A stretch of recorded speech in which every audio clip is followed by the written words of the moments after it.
Welcome to the Planet B podcast, where truth, transformation, and faith converge. Join us as we flip the script on ecological despair, guided by Dr. Sailesh Rao's vision for a compassionate, rewilded vegan world. Let's begin the journey to the greatest transformation in human history. Welcome to episode 7, the critical look at the UN IPCC's emissions accounting. I think the best place to start is really with the opening quote. Could you please share the opening quotes of chapter 7 and share a little bit about why you chose to incorporate this into your book? The opening quote is by John Barry. And it says, "What do you get when you mix science with politics? Pure politics." You have to understand the history of how this came about. Way back in 1992, when the UN Rio summit happened, they identified 3 major environmental problems. First was biodiversity loss, the loss of wild animals. Second is ecosystems collapse, which is the desertification of the planet. And the third was climate change. Okay? And they formed 3 conventions to address these 3 problems. The Convention on Biological Diversity, the UN Convention to Combat Desertification, and the third was the UN Framework Convention on Climate Change. Now, the nations that came together to address this, I think by and large they were sincere.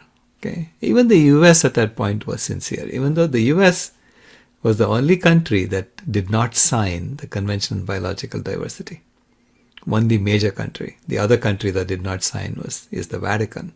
These 2 countries still haven't ratified the Convention on Biological Diversity. So it's as if these 2 nations, the US and the Vatican, have reserved the right to kill off all the wild animals on the planet. Okay, that's what they're saying.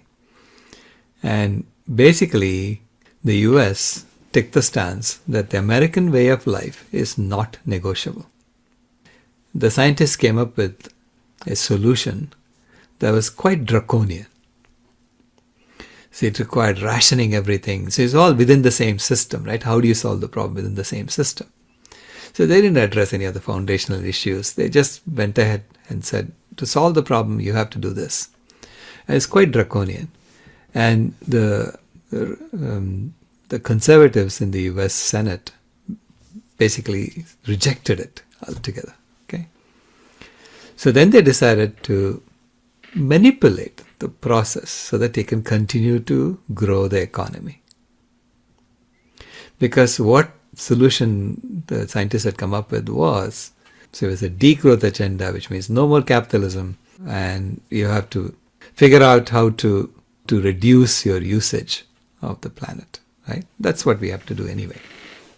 Now, unless you address the foundational issues, which is what I do as a systems engineer, I'm looking at it from a systems angle, and I say you have to address the foundational issues. You have to create a new system based on the correct foundations and make it has to be a solution that's much more appealing to people. Why? It's going to solve the problem. It's going to make all of us healthy. We no longer have to lie to each other, It's no more deception, right? No more deceptions because that's how you collaborate. In any engineering project in which we all have to collaborate to create a product, we cannot be lying to each other. It doesn't work. The team will just fall apart. You can't have competition within the team. You can't have one-upmanship within the team. It has to be a complete collaboration to achieve that overall objective. And the same with the planet. You cannot solve planetary scale problems by having competition between nations, by having divisions across societies. We all have to come together as one species to solve the problem and then help the other species along, right? Because they're dying. Right. Yeah, compared to us. So, It's a complete system transformation, but that's not what they wanted to address. They wanted to figure out how to maintain the system. And in order to maintain the system, they had to deceive us into thinking the major problem is climate change. And within climate change, the major issue is fossil fuels. And to solve the fossil fuel issue, you have to grow the economy by creating more electric cars and solar panels and so on. Because if you look at the old transition models, even when you transition from wood burning to fossil fuel burning, the wood burning did not stop. Mm. In fact, the wood burning is continued, and it's actually grown more. So we burn more wood today than we did in the 19th century. Right? And simultaneously, we burnt a lot of fossil fuels too. So everything grew. So that's the model they're looking for. It's something that will grow the fossil fuels while simultaneously growing clean energy. Right. So as we begin, what exactly is the UN IPCC? The IPCC is the Intergovernmental Panel on Climate Change. And this was a decision that was made in the late 80s and 90s. How do you study? The politicians said it cannot be just scientists because they'll tell the truth. So it has to be a governmental panel. So the governments have a veto power over the scientists' output. So the scientists are telling you something, and the governments send their politicians to say that line should not be there, that line. So they have line by line veto. Wow. Okay. That alone is a complete planet A system, and you could say that's where the deception would begin. Correct, yeah. Because the politicians, again, any country can veto any line. It's so bizarre. So it's considered to be a consensus. It's a consensus because everybody has agreed to every sentence. Like Brazil and Argentina, they don't want any mention of animal agriculture in this. So they take it all out. After COP30, which was the 30th convention of the parties, they took out any reference to fossil fuels also. So there is nothing there that would offend anybody. So you're saying that in the most recent COP, which is the gathering of the nations to address climate change, there's nothing discussed about animal agriculture, but now they're even saying we don't even want to talk about fossil fuels. Correct, yeah. So now, so now I'm telling the fossil fuel activists, hey, now you know how we feel, right? Yeah, We've been join the party. Join the party, yeah. So there's no, animal agriculture has been massaged into looking like it is not the leading cause. The data is already there. So anyone who is well versed in data science, who can read the data, can conclude that animal agriculture is the leading cause of climate change because the data is already there. Right. So it's almost like by the scientists and the governments working together, the governments can mask Correct. the data or even change it. So, and that's kind of leads into the next question is, what influence does the UN IPCC have over climate policies and then potential government intervention?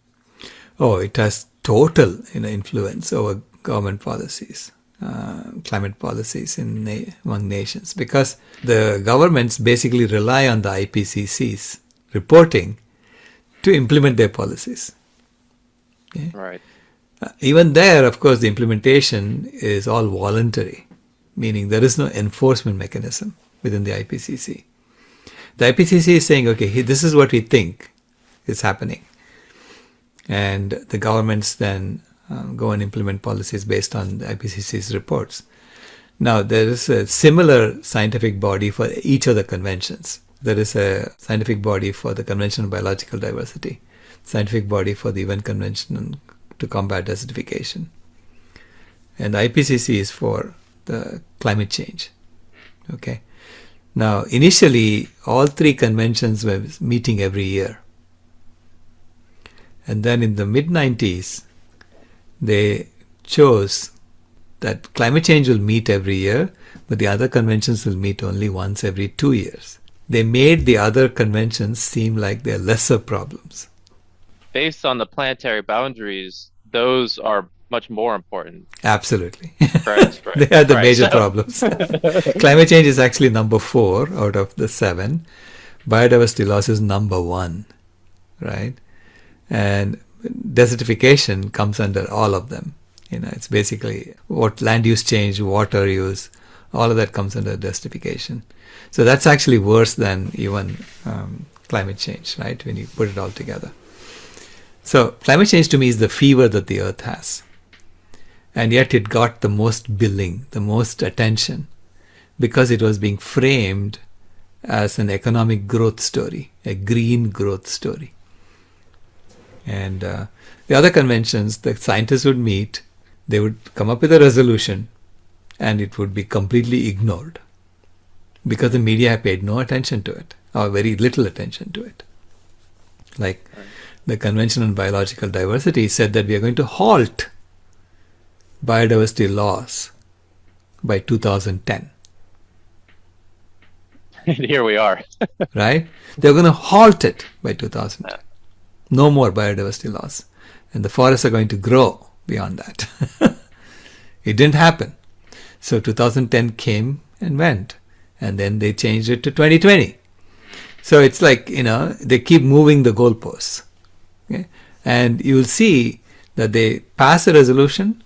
The US did not sign it. And now, all the other nations are saying the US didn't sign it, so there's nothing that's really going to be implemented. So nobody implements anything on whatever the resolution they passed. Okay? It's like, it's empty. To me, when I was working on the internet, if I were to go to a meeting where nothing happens, I would stop going. Right. Because to me it's a total waste of time, right?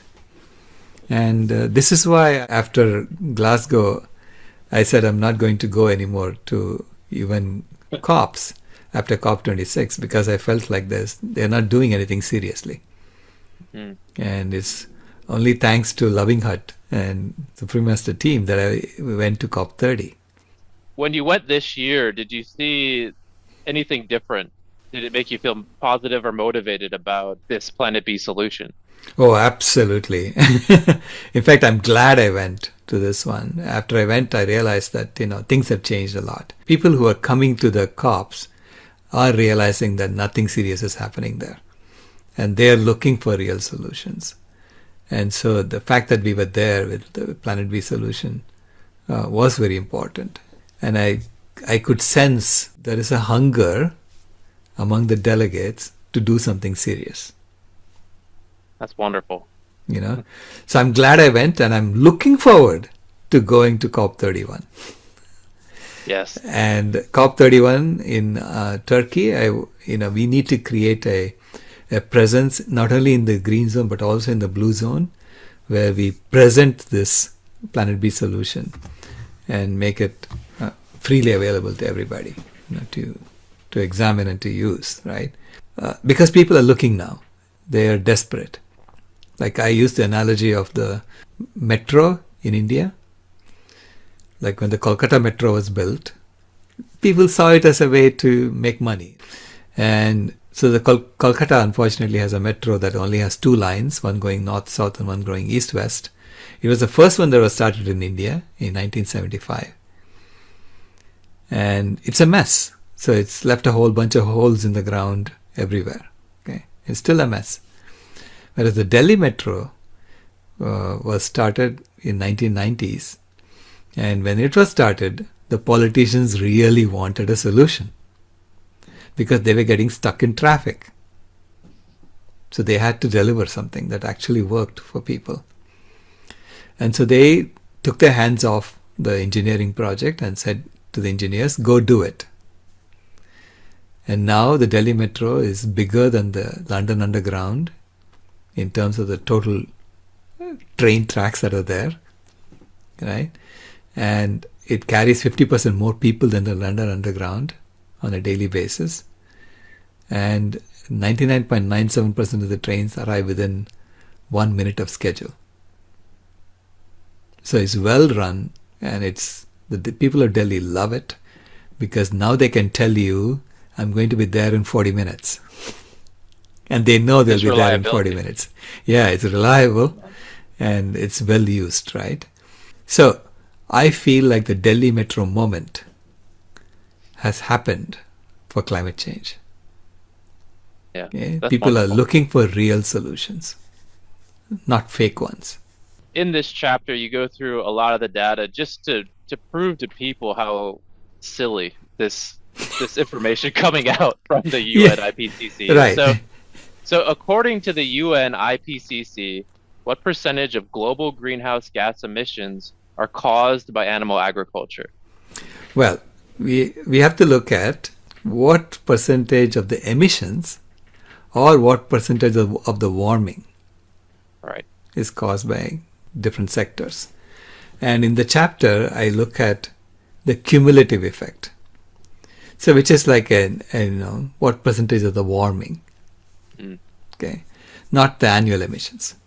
So when you look at what percentage of the warming is caused by different sectors, according to the UN IPCC, it's 48% is caused by fossil fuels and 13% is caused by industry. So totally 61% is caused by fossil fuels and industry put together. Okay. And animal agriculture is causing 24% and 5% from other agriculture. And then there's some percentage for forestry and other sources, right? So majority is caused by fossil fuels and industry, according to the UN IPCC's accounting. Now I looked at their accounting and I said, this accounting is not telling you the truth. Because it's a false accounting. It's an accounting convention that they all agreed on. Okay, and they agreed that they will measure certain gases and they would equate them to CO2 using 100-year averaging of the impact of the gases. Okay, and they didn't count all the gases, so they only counted 4 of the gases, and there are 11 such emissions that we have to consider, not just 4 of them. So they ignored all the cooling gases. They only looked at some of the warming gases. And then the averaging that they did was to make certain gases look less powerful than they really are. Mm-hmm. Right? So it's this kind of manipulation of the accounting convention. The accounting convention was established in the 90s. When we didn't know much about climate science. So there were just a few gases that they knew about, right? That's when they came up with the accounting convention. And then they clung to it. Even though the science has progressed, it's the same convention that's being used to report. Okay? And that makes it look like fossil fuels are the leading cause of the warming. And this is why Gerard Bishop's work is so important, because he said, let's look at their own data, because the IPCC has scientists who are coming up with the data on what is really causing the warming. And so scientists have come up with 11 different effects, okay? Plus carbon opportunity cost, which is the 12th one. 6 of them are warming gases, and the IPCC convention only uses 4 of those 6. And then 5 of those are cooling effects, which the IPCC ignores in this reporting convention. Now the governments are only looking at the summary for policymakers, which is where the reporting happens. Right? So when you look at all 11 of these effects, as Gerard Bishop did, you will see that fossil fuels have only caused 18% of the warming. 52% came from animal agriculture. So it just flips everything around. How are they saying that first part, where the animal agriculture is only contributing 25% roughly, and then now Gerald Bishop has flipped it over? What's the missing link there? Well, there are 3 things that are different. Okay, one is Gerald Bishop uses the same kind of accounting for all CO2 molecules that are emitted. The CO2 is one of the main greenhouse gases. So he uses gross accounting for both land use change CO2 emissions and for fossil fuel CO2 emissions. Whereas the IPCC uses net accounting for land use change and gross accounting for fossil fuels. And by doing that, it amplifies the fossil fuel emissions and it attenuates the emissions that come from land use change. And to me, that is like saying that the animal agriculture industry is getting credit for photosynthesis on the planet, whereas the fossil fuel industry does not get credit for that. And can you explain a little bit about what you mean by that statement? Yeah. Net accounting means that if you deforest, say, 100 acres here, okay, and then you abandon because you want to grow some more crops on that land, okay, Right. and then you abandon 70 acres over there because there is nothing growing anymore on that land, it's become unproductive. You only have to account for 30 acres. So they pretend that you only deforested 30 acres, Right. even though you deforested 100 acres. That's Seems called a net little- accounting, right? Seems a little sneaky. It is sneaky. Yeah, it's sneaky. From an engineering perspective, it makes no sense because to me, CO2 is CO2. You emit CO2 by deforesting 100 acres, you account for it. Now, if nature created photosynthesis on the 70 acres you abandoned, you have to credit nature with that, not the animal agriculture industry. So by doing net accounting, we are saying to the animal agriculture industry, you don't have to worry about the land that you abandoned, making sure that it's even productive. You can just abandon that land, but you get credit for that when you deforest. Right. And then that land that's being abandoned has mostly been monocultured, Correct. and that's what destroyed it in the first place. Well, it's like the nation is saying, I abandoned it. I mean, what does that really mean? There are still Right. cows walking around there, okay? If any little grass grows there, it's being eaten. So it's maybe desertification, right? It got desertified, so I abandoned it. Right. In which case, there's nothing growing there. So why are you pretending that that's going to compensate for the land that you deforested? It's this kind of accounting gimmickry that makes it seem like animal agriculture is benign compared to fossil fuel burning. Right? So that's the first one that he found. So Gerard Bishop uses gross accounting for both. Okay, so which means it's like taking the CO2 emissions from human sources and apportioning it differently. Okay, so animal agriculture gets more of the CO2 emissions from human sources than the IPCC's way of doing it. Secondly, he uses the heating caused by methane as it's measured by the IPCC today, okay, as opposed to averaging the impact of methane over 100 years. Right. So there is something called effective radiative forcing, which is the IPCC is saying the increase in methane levels in the atmosphere today compared to what it was in 1800, that increase has caused this much warming. So Gerard Bishop uses that instead of hypothetical averaging over 100 years. Mm. And by doing that, the impact of methane tripled compared to the way the IPCC was doing it. Okay, methane is actually much stronger as a warming gas than the IPCC is pretending. Okay, that's what that means. So that's the second one. The third one is that Gerard Bishop uses all 11 of these heating and cooling effects instead of just 4 of the heating only. So if you do partial accounting, it looks like something else. But if you do full accounting, you'll see the true impact. And so what happens with fossil fuels is that fossil fuels emit not only warming gases, they also emit a lot of cooling gases. And so the cooling is masking some of the warming caused by fossil fuels. Now, this is the Faustian bargain of fossil fuels that Hansen has written about. So it's well known, and yet it's not accounted for in the UN IPCC's conventions. when you take that into account, you realize that fossil fuels have caused a lot of warming, but they've also caused a lot of cooling. And the cooling is masking the warming.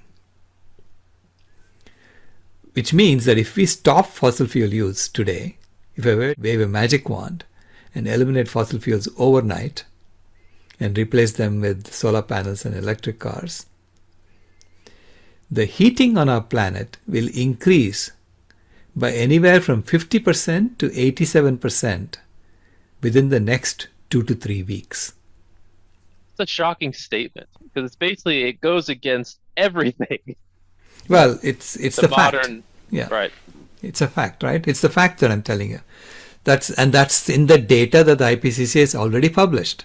Jared Bishop's paper is based on analyzing the IPCC's own data. So he's pointing out 50%, and then when I add Jim Hansen's update on the CO2 sensitivity, it goes from 50%, it goes to 87%. Right, and I want to get into that too. So you have Joe Bishop's data, but then yours goes all the way to 87. So right. How is your reporting statistically and accounting for various resources and gases get to that 87%? Well, all I did was to take the spreadsheet that Jared Bishop has in his paper and tweak one parameter. The parameter I tweaked was the CO2 sensitivity. So CO2 sensitivity is, IPCC is using 3 degrees Celsius as CO2 sensitivity. Let me explain what CO2 sensitivity is. If you take a planet, and in a planet Earth, and you keep everything constant, so all the other gases are the same in the atmosphere, and just double the CO2 in the atmosphere, and then you measure how much did the temperature increase at equilibrium. Okay, so that's known as the CO2 doubling sensitivity. It's a parameter that's in every model. And using that, they decide how sensitive the Earth is to CO2 and to all the greenhouse gases. Okay, because effectively what that does is, if it's 3 degrees Celsius in the model, it says, which is what the IPCC average is, 3 degrees Celsius. Then it says that the heating is so much and the cooling is so much. And the cooling is masking some of the heating. And the net heating is what you're seeing. Okay, the net heating stays the same, right? Now, if I increase the CO2 sensitivity, that means the heating, the actual heating is much larger, and the cooling is also much larger. Mm-hmm. Right. And what Hansen pointed out in his paper, Hansen and his colleagues, in again this year, March of this year, is that the CO2 sensitivity that the IPCC has been reporting on is actually undercounting the true CO2 sensitivity of the planet. Based on the 2023 and 2024 warming that we are seeing, it's been unprecedented warming. The last 3 years have been the hottest years ever. If you look at the average over 2023, 2024, and 2025, we've exceeded the 1.5 degrees Celsius limit. Wow. Right? And it, if you look at the temperature data, these three stick out compared to all the previous years. And they stick out like that because the explanation that Hansen came up with is that it's the International Maritime Organization, I think it's IMO. They reduce the sulfur content of fuels that can be burnt on ships. They put a limit on that. Previously, maritime fuel, you could burn anything you wanted. And people were burning whatever was left over in the refineries. Whatever crude oil you get out of the ground was ultimately all getting burnt or turned into plastic, right? So it's polluted. And so ultimately all getting burnt because whatever was left over in the refineries was being put on ships and burnt there. Now, when the IMO put a restriction on the sulfur content of fuels that can be burnt on ships in the open seas, that reduced the sulfur dioxide emissions over the ocean. And sulfur dioxide is a cooling gas. That's a byproduct of burning fossil fuels. So suddenly the sulfur content above the ocean decreased, and they're measuring it. They're measuring it in the loss of reflectivity above the ocean. So anyway, Hansen and his colleagues came through, did a lot of calculations to show it's an experiment that we unwittingly did because of the IMO's restriction on sulfur. And by doing that experiment, we have established worldwide that the CO2 sensitivity is closer to 4.5 degrees Celsius and not 3 degrees Celsius, which means that the climate system is much more sensitive to greenhouse gases than we thought, okay, according to Hansen. Now, this means that the cooling effect is much more than we thought, and the warming effect is much more than we thought. So by tweaking that one parameter in the spreadsheet, the net heating from fossil fuels dropped from 18% to 2%. In the industry went to 0%. Okay? And animal agriculture went up to 66%. And that's the second set of data that I showed. Right. And essentially, what that is saying is that the cooling effect of fossil fuels is much more than we thought. And so the warming effect is also much more than we thought, which means that if I wave a magic wand and eliminate fossil fuels overnight, the planet will heat up by 87% within 2 to 3 weeks. So basically everything that the IPCC is stating in these things that are being shared at things like COP of eliminating fossil fuel use, it's based on the data. It's a complete fallacy, and actually it could blow up the planet. Well, we have to eliminate fossil fuel use eventually, because all that heating that the fossil fuels are causing, we haven't experienced it yet. Right? It's waiting to hit us on the head. It's going to double, literally nearly double the heating on the planet if we experience it fully. Okay? And so we have to eliminate that. And so I'm saying, if you're working on fossil fuel elimination, please continue. Right. But for heaven's sake, go vegan as quickly as possible. And tell people to go vegan as quickly as possible. Because when you go vegan, then you release that land, 40% of the land area of the planet, and on which we can bring back the forest that will suck down that CO2, which is much more powerful than we thought. Right. We have to suck down that CO2 and store it in the ground. And then the elimination of fossil fuels can be accomplished without heating us up. So that can be the best way to reduce the fossil fuels is just over time. But the immediate need is the animal agriculture issue. Exactly, yeah. Fossil fuels elimination should happen slowly, over a 30-year period. But the elimination of animal agriculture should happen instantly, within 1 year or so, right? I mean, as quickly as possible, we should do this. That's the right solution to not only climate change, but to all of the other problems we're facing.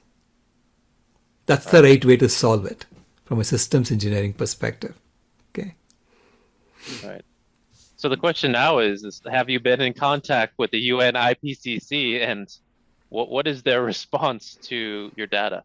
Well, we have written an open letter to the IPCC. It's published on our website, and a lot of people have signed it, and it's gone to the IPCC. I've sent it to the chairman of the IPCC, and I sent it to a whole bunch of chief scientists at the IPCC.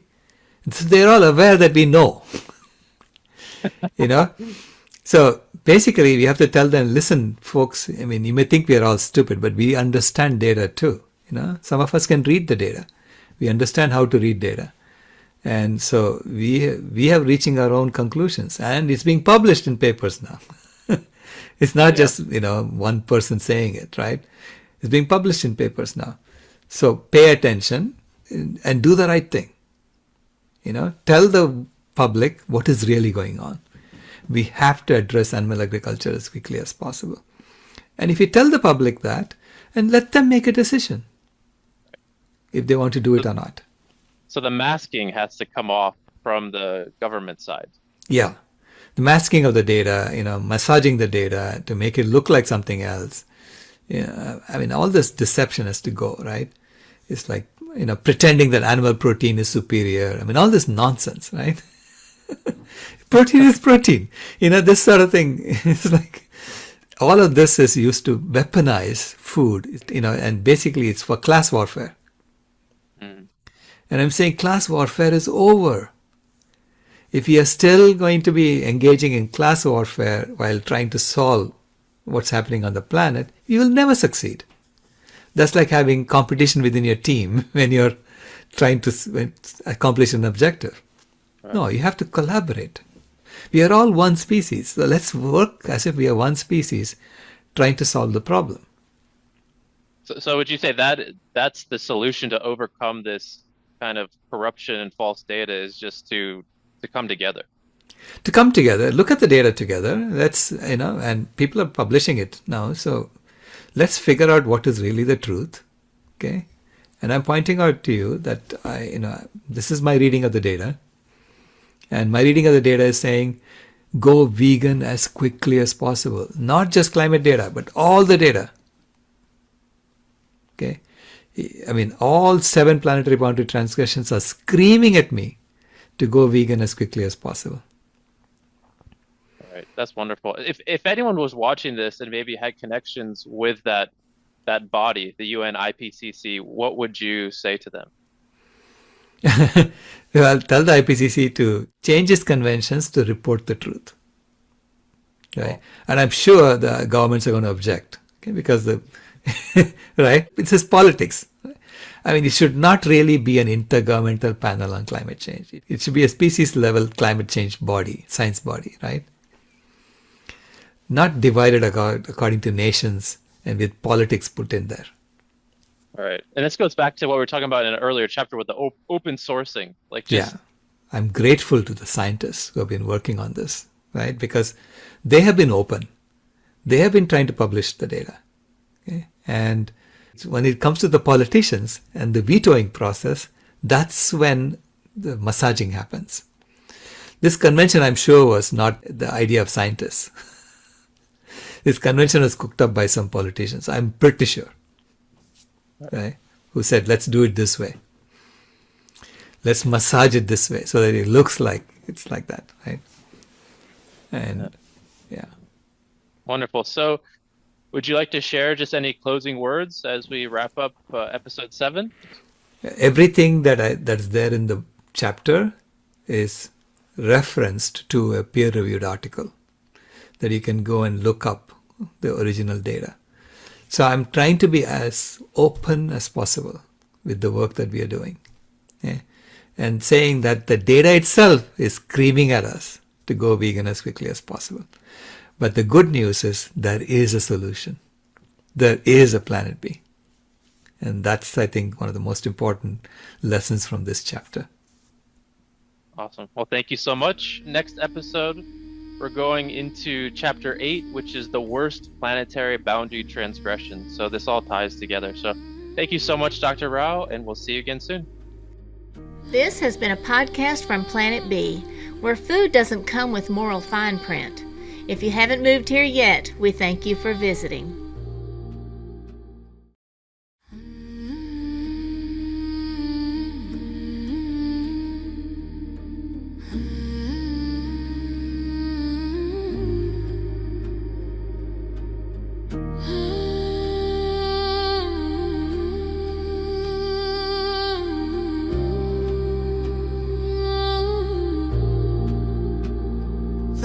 Is burning, but we're still sitting in the glow. Phones charged, lights on, pretending we don't know. But the forest is silent, the river's running low, and the flame on our plates is the strongest fire we throw. Put out the fire, put out the fire. Echoes and rise, this is your hour. 7 boundaries broken, the earth pushed past the line.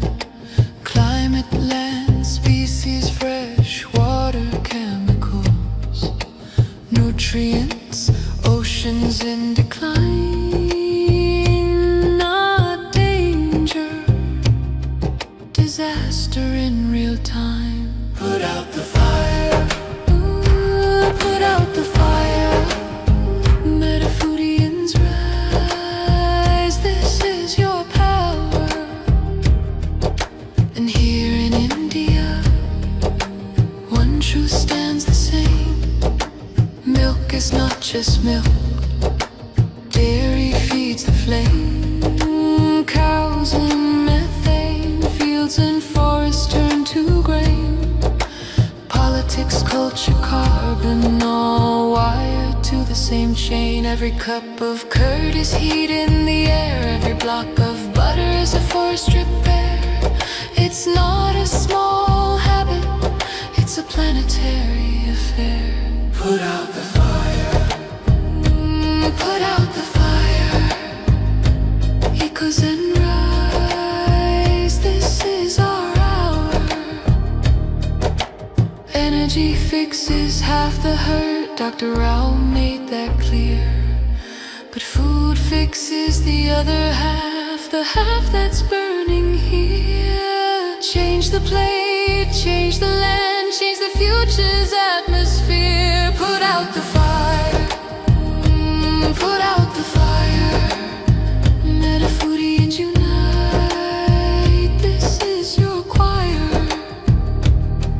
Every millet, every fruit, every sapseed, every bean is water on the wildfire of a world we've never seen. Every oil-free bite is a river turning clean. This is not perfection, it's direction. Not pressure, but protection. A week of choices can cool a generation. A company's courage can ignite a nation. Put out the fire. Ooh, put out the fire. Echoes and rise. This is your hour. Metafoodians unite. Metafoodians ignite. Sharing love in the meta zone. Light in the